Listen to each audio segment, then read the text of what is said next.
बहुत समय पहले की बात है। एक गांव में गोपाल और उसकी पत्नी शारदा अपने 2 बेटे और बहुओं के साथ रहते थे। बेटों की शादी को 10 साल गुजर चुके थे और अब गोपाल और उसकी पत्नी शारदा भी 60 साल की उम्र पार करके बैसाखी के मोहताज हो चुके थे। उनका वक्त बस अब एक 9 साल का पोता और एक 7 साल की पोती के सहारे ही गुजरता था। किस्मत ने दोनों के साथ ऐसा खेल खेला कि दोनों बेटों की पत्नी बिल्कुल भी अपने सास ससुर की इज्जत नहीं करती थी।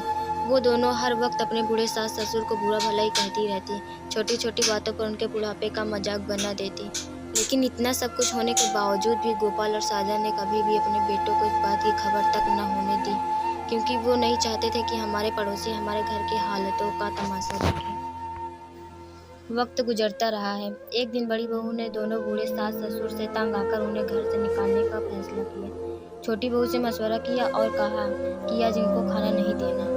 अब कब तक इनको झेलेंगे, या कुछ कमाई भी नहीं करते। हमारे पति की सारी कमाई इनकी दवाइयों में खर्च हो जाती है। हमारे बच्चे जवान होने लगे हैं, बच्चों का भविष्य भी बनाना है, ऐसे कैसे गुजारा होगा। दोनों बहुओं ने क्रूरता की सारी हदें पार कर दी। दोपहर के 3 बज चुके थे। बेचारा गोपाल और उसकी पत्नी शारदा एक छोटे से कमरे में बैठे खाने का इंतजार करते रहे, लेकिन खाने का कहीं तक भी नामो निशान नहीं था, जबकि वह दोनों जानते थे कि बच्चों और बहुओं ने खाना कब का खा लिया है। कुछ देर बाद उनका पोता उनके पास आया तो उसने फटाक से पूछा, दादाजी आज आपने खाना क्यों नहीं खाया? मम्मी कह रही है कि आज आपको भूख नहीं है। इतना सुनते ही गोपाल और शारदा की आंखें नम हो गई, लेकिन बच्चों के सामने रो न सके। फिर शारदा ने पोते को मुस्कुराते हुए जवाब दिया, बेटा हमने खाना पहले ही खा लिया था, तू तो उस वक्त खेलने गया हुआ था। इतने में बड़ी बहू वहां पहुंच गई। दादा दादी को पोते के साथ बात करते हुए देखकर बोली, मेरे बच्चे को क्यों भड़का रहे हो? तुम्हें कुछ काम धाम है कि नहीं? बस सारा दिन यहीं पड़े रहते हो, या नहीं कि जंगल से थोड़ी लकड़ियाँ ले आए। दुनिया के सास ससुर दिन भर इतना काम करते हैं, मगर तुम दोनों हो कि सारा दिन यहीं पड़े रहते हो। गोपाल का सब्र का बांध टूट चुका था। उसने बहू से थोड़े सख्त लहजे में कहा, बहू सास ससुर से इस तरह कौन बात करता है? पूरे गांव में इस तरह से किसी की भी बहू अपने सास ससुर से बात नहीं करती होगी। इतना सुनते ही बड़ी बहू और भी भड़क गई। अब तो उसने आसमान सर पर उठा लिया और सास ससुर से लड़ाई करते करते उसे दिन से रात हो गई। अब उनके पति भी अपने काम से घर आ गए थे। उन्होंने भी घर में लड़ाई होते हुए देखी। पत्नी से पूछा कि क्या हुआ, तो पत्नी ने भी 2 की 4 लगा ली। तभी दोनों बेटों ने गुस्से में अपने माता पिता गोपाल और शारदा को न जाने क्या क्या कह दिया। बाबूजी चलो, अगर तुम्हारी बहू ने तुम्हें एक दिन खाना नहीं दिया तो क्या हुआ? एक दिन खाना नहीं खाओगे तो तुम मर नहीं जाओगे।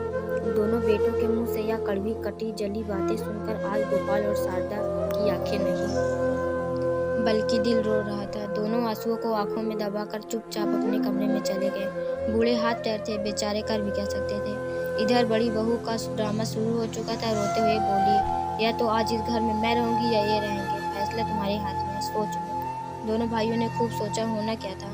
जोरू के गुलाम थे। दोनों भाइयों ने वही करने की ठानी जो उनकी पत्नियां चाहती थी। 2 दिन बाद दोनों बेटों ने अपने बूढ़े माँ बाप से कहा, बाबूजी चलिए आपको कहीं बाहर घुमा कर लाते हैं। गोपाल सब जानता था, लेकिन फिर भी दोनों उनके साथ चल दिए। दोनों बेटे माँ बाप को कहीं दूर जंगल में ले गए और एक गुफा के पास जाकर बैलगाड़ी रोक दी। अंधेरी रात थी, वक्त भी काफी हो चुका था। बोले, बाबूजी आज रात हम यहीं गुजारेंगे, क्योंकि वक्त बहुत कम हो चुका है, बैलों को भी भूख लगी होगी और हमें भी कुछ खाना खा लेना चाहिए। सभी ने मिलकर खाना खाया और सो गए। जैसे ही दोनों भाइयों ने महसूस किया कि माँ बाप सो चुके हैं, तो वहाँ से तुरंत भाग निकले। उन बेवकूफ़ों क्या पता, बाप वह हस्ती है जो बच्चों को पहले सुलाता है और खुद उनका पहरा देता है। आज भी यही हुआ। गोपाल सोया नहीं था, वह तो सिर्फ आंखों के आंसुओं को छुपाने की कोशिश में आंखें बंद करके पड़ा था। लेकिन इन बदबख्त बेटों को माँ बाप को इस घने जंगल में अकेले छोड़कर जाने में जरा भी दया न आई। जैसे ही दोनों भाई घर पहुंचे तो देखते हैं कि उनका वो 9 साल का बेटा दरवाजे पर खड़ा है। उसे देखकर दोनों चौंक गए और बोले, बेटा तुम इतनी जल्दी कैसे उठ गए? चलो जाओ सो जाओ। बच्चे ने रोते हुए कहा, पापा मैं पूरी रात से ही यहीं पर बैठा हूँ। मैंने आपकी सब बातें सुन ली थी। मैं जानता हूँ आप दादा दादी को कहीं दूर जंगल में छोड़कर आए हैं। मैं इतना समझदार तो नहीं हूँ, लेकिन आपसे सिर्फ एक सवाल पूछना चाहता हूँ। क्या सभी लोग माँ बाप को बूढ़े होने पर दूर जंगलों में छोड़कर आते हैं?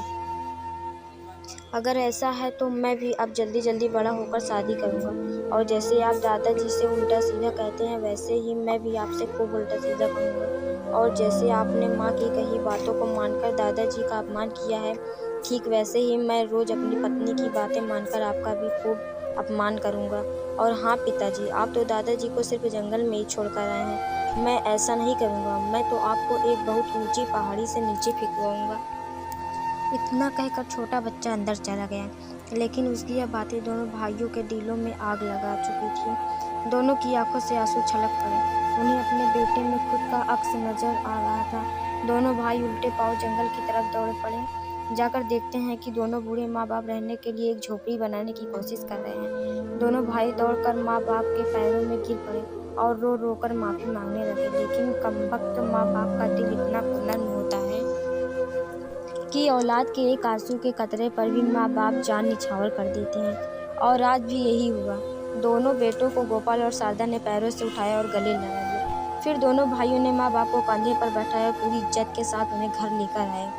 इधर दोनों की पत्नियां यह मंजर देखकर गुस्से से लाल हो गई और दोनों भाइयों को बुरा भला कहने लगी और साथ ही यह धमकी भी देने लगी, लगता है तुम्हें हमारी ज़रूरत नहीं है, अब हमें घर छोड़कर ही जाना पड़ेगा। दोनों भाई कुछ न बोले, माँ बाप को पूरी इज्जत के साथ चारपाई पर बैठाया और अंदर कमरे से 2 लाठी उठाकर लाए और दोनों ने अपनी पत्नियों को तब तक पीटा जब तक उन्होंने बूढ़े सास ससुर से रो रो कर माफ़ी न मांगी। अब दोनों भाइयों की पत्नियों की अक्ल ठिकाने लग चुकी थी। वो अपने किए पर बहुत शर्मिंदा हुई। उसके बाद दोनों ने सास ससुर की सेवा करना शुरू कर दी और इस तरह से पूरा परिवार हंसी खुशी ज़िंदगी गुजर बसर करने लगा। दोस्तों, यह सच है, अगर आज आप अपने माँ बाप की कदर नहीं करोगे तो कल आपके बच्चे भी आपकी कदर नहीं करेंगे। आपका इस बारे में क्या कहना है, कमेंट करके हमें ज़रूर बताएं। वीडियो को लाइक कर दीजिए और इसी तरह की कहानियाँ लगातार देखने के लिए चैनल को सब्सक्राइब करके घंटी को दबाकर ऑल पर सेट कर दीजिए, ताकि आने वाली वीडियो का नोटिफिकेशन आपके पास तुरंत पहुँचे। मैं मिलती हूँ आपसे अगली वीडियो में, तब तक के लिए धन्यवाद।